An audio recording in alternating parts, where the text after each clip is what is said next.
दोस्तों, इस वक्त दिल्ली की धरती पर हुआ हमला राजधानी के केंद्र लाल किले के ऐतिहासिक प्रांगण के बिल्कुल समीप हुआ। यह भीषण विस्फोट सिर्फ एक आपराधिक घटना नहीं है, यह भारत की संप्रभुता के सीने पर किया गया सीधा, कायराना और शर्मनाक वार है।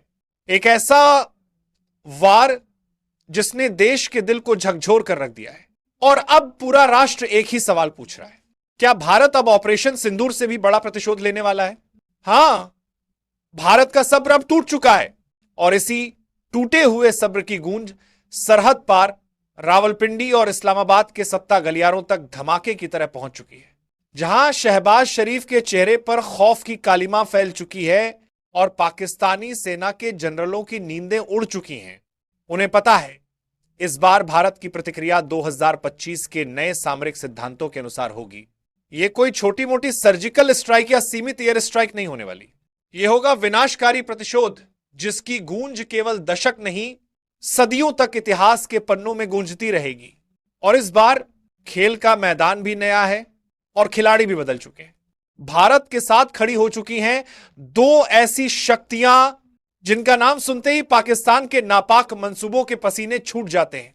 पहली, भारत का सबसे भरोसेमंद मित्र इजराइल, जिसका खुला ऐलान ए जंग पाकिस्तान के लिए किसी भयानक दुःस्वप्न से कम नहीं है। दूसरी, तालिबान की गरज, जिसकी धमक सुनकर पाकिस्तान की सत्ता के होश उड़ गए।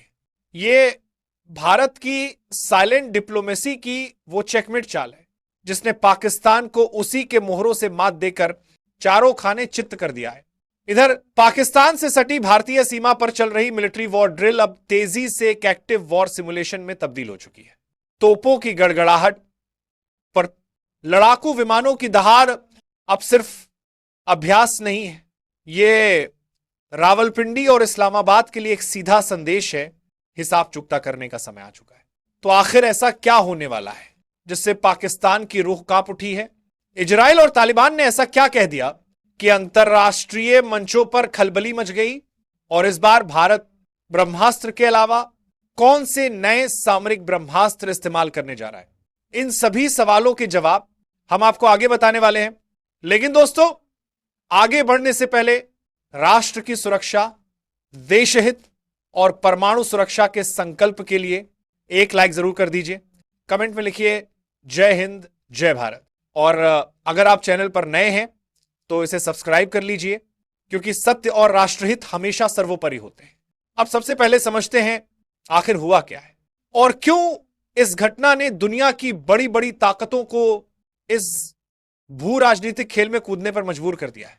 दिल्ली के ऐतिहासिक लाल किला क्षेत्र में हुआ यह भीषण विस्फोट सिर्फ एक हमला नहीं था, यह भारत के दिल पर, उसकी संप्रभुता पर और उसकी राष्ट्रीय गरिमा पर किया गया सीधा, योजनाबद्ध और घातक प्रहार था।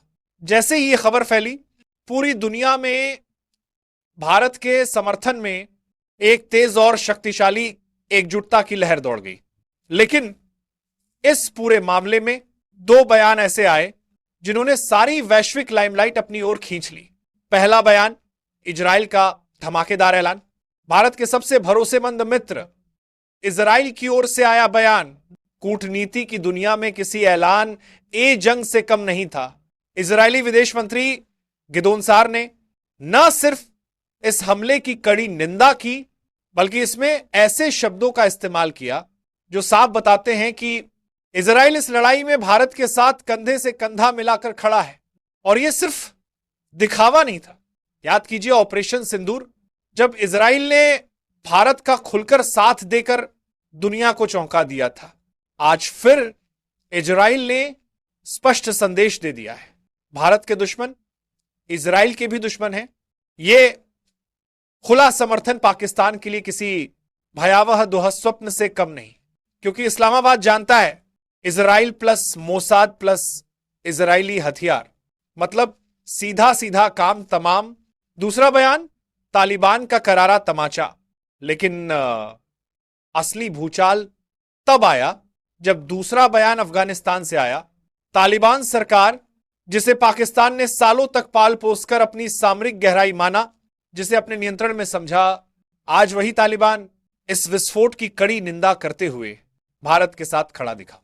तालिबान का यह बयान पाकिस्तान के मुंह पर वो करारा तमाचा है जिसकी आवाज पूरी दुनिया ने सुनी है, और यह भारत की साइलेंट डिप्लोमेसी की वो ऐतिहासिक जीत है जिसने पाकिस्तान को उसी के मोहरों से मात दे दी। आज पाकिस्तान राजनीतिक मंच पर पूरी दुनिया में बिल्कुल अकेला खड़ा है। हद तो यह है कि चीन जो खुद को पाकिस्तान का ऑल वेदर फ्रेंड बताने का ढोंग करता है, उसने भी इस बार एक ठंडा, नपातुला और बेहद डरपोक बयान दिया। चीनी विदेश मंत्रालय ने कहा, हम स्तब्ध हैं। लेकिन दोस्तों, यह स्तब्ध होना हैरानी नहीं, चीन का भय है। चीन को साफ समझ आ चुका है कि भारत अब चुप बैठने वाला नहीं है, और अगर जंग छिड़ती है तो भारत की रफ्तार, सामरिक क्षमता और आर्थिक शक्ति को रोक पाना नामुमकिन होगा। यहां तक कि मालदीव के राष्ट्रपति मोइजू, जो कल तक भारत के खिलाफ बयानबाजी करते नहीं थकते थे, उन्हें भी मजबूरी में संवेदना प्रकट करनी पड़ी। इससे साफ है, नए भारत का जलवा ऐसा है कि दुश्मन हो या दोस्त, हर कोई भारत की शक्ति के आगे सिर झुकाने को मजबूर है। लेकिन असली सवाल है, पाकिस्तान में इतनी खलबली क्यों मची है? क्यों शहबाज शरीफ से लेकर रावलपिंडी के जनरल तक सबके सब घोर दहशत में हैं? इसका जवाब दिया है पाकिस्तान की ही बेबाक पत्रकार आरजू काजमी ने। आरजू काजमी का बयान पाकिस्तान के डर का इनसाइड डॉक्यूमेंट है। उन्होंने साफ कहा, दिल्ली धमाकों के बाद पाकिस्तान सरकार बुरी तरह सहमी हुई है। उन्हें डर है कि भारत इस बार उन्हें केवल कटघरे में खड़ा नहीं करेगा, सीधे सजा देगा। और इस डर की वजह पाकिस्तान की अपनी हरकतें। पूरी दुनिया ने दिल्ली में हुए इस जघन्य आतंकी कृत्य पर अफसोस जताया, निंदा की, लेकिन एक मुल्क था जो सांसें रोककर चुप बैठा रहा, और वह था पाकिस्तान। शहबाज शरीफ की सरकार संवेदना का एक शब्द तक नहीं बोली। ये चुप्पी ही उनका सबसे बड़ा अपराध स्वीकार पत्र है। आरजू काजमी ने सही सवाल उठाया, जब आप अफसोस तक नहीं जता सकते तो शक की सुई आपकी तरफ क्यों ना घूमे? और पाकिस्तान का डर यही खत्म नहीं होता। उसे पता है कि इस बार भारत के हाथ में ठोस, अटूट, स्पष्ट प्रमाण है। भारत की जांच एजेंसियां जिस गति और सटीकता से काम कर रही हैं, उसकी सीधी सुई पाकिस्तान की ओर इशारा कर रही है। इस बार Bharat full and final settlement के मूड में है। पाकिस्तान की आर्थिक हालत पहले से ही खस्ता, जर्जर और दिवालिया स्तर पर पहुंच चुकी है। उसकी फौज अफगान बॉर्डर पर तालिबान से भिड़ी हुई है, और ऐसे में अगर भारत ने पश्चिमी सीमा पर मोर्चा खोल दिया तो पाकिस्तान के पास घुटने टेकने के अलावा कोई रास्ता नहीं बचेगा। यह डर ही तो है जिसने पाकिस्तान के हुक्मरानों को बचने के रास्ते ढूंढने पर मजबूर कर दिया है। लेकिन इस बार भारत ने उन सारे रास्तों को एक एक करके बंद कर दिया है। अब सवाल यह है, क्या भारत सिर्फ डिप्लोमेटिक बयानों से पाकिस्तान को डरा रहा है, या जमीन पर भी कोई महाभयंकर तैयारी शुरू हो चुकी है? तो इसका जवाब है, तैयारी खामोशी में नहीं, आंधी की तरह चल रही है।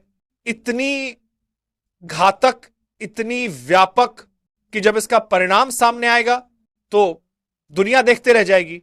दिल्ली हमले के तुरंत बाद पाकिस्तान बॉर्डर पर चल रही भारतीय सेना की वॉर एक्सरसाइज अचानक नेक्स्ट लेवल पर पहुंच गई है। जो अभ्यास पहले एक रूटीन ड्रिल था, अब वो एक एक्टिव वॉर सिमुलेशन बन चुका है। मतलब सेना अब सिर्फ अभ्यास नहीं कर रही, सेना जंग के मोड में आ चुकी है। तोपें, टैंक, आर्टिलरी यूनिट्स तेजी से बॉर्डर की ओर मूव कर चुके हैं, और लड़ाकू विमान फॉरवर्ड एयरबेस पर अपनी घातक वार स्थिति में तैनात हो चुके हैं। यह सब भारत की नई वॉर डॉक्ट्रिन का हिस्सा है, जिसे कहा जाता है इंटीग्रेटेड बैटल ग्रुप्स, EBH। ये हैं सेना के छोटे, फुर्तीले, धधकते और बेहद घातक आक्रमण दस्ते, जो पल भर में दुश्मन की सीमा में घुसकर विनाश मचाने की क्षमता रखते हैं। यह तैयारी साफ बता रही है, इस बार भारत का जवाब ऑपरेशन सिंदूर या बालाकोट से भी 10 गुना अधिक विनाशकारी हो सकता है। पिछली बार केवल स्ट्राइक हुई थी, लेकिन इस बार पूरी संभावना है कि भारत उन इलाकों पर सीधा कब्जा कर ले जहां से ये नापाक हरकतें प्लान और एक्सिक्यूट होती हैं। उधर दिल्ली में सरकार की high level meetings silent mode में जारी हैं, चाहे वो एनएसए हो, सीडीएस हो या खुद प्रधानमंत्री। और इन सभी मीटिंग्स में एक ही एजेंडा गूंज रहा है। विकल्प क्या है? और ध्यान दीजिए, इस बार विकल्पों की लिस्ट में बातचीत, संयम, कूटनीतिक विनम्रता जैसे शब्द हैं ही नहीं। इस बार लिस्ट की शुरुआत होती है बड़े पैमाने पर प्रतिशोध से। भारत ने दुनिया को साफ कह दिया है, हम अपनी जमीन पर यह खेल अब और बर्दाश्त नहीं करेंगे। ये 2025 का भारत है जो पहले वार नहीं करता लेकिन दूसरा वार करने का मौका भी नहीं देता। ये जो सरहद पर तोपों की गड़गड़ाहट सुनाई दे रही है, ये पाकिस्तान के लिए वो खतरे का अलार्म है जिसे अब वो बंद नहीं कर सकता। लेकिन अब सबसे बड़ा सवाल, अगर जंग हुई तो भारत इस बार कौन से हथियारों से पाकिस्तान की कमर तोड़ देगा?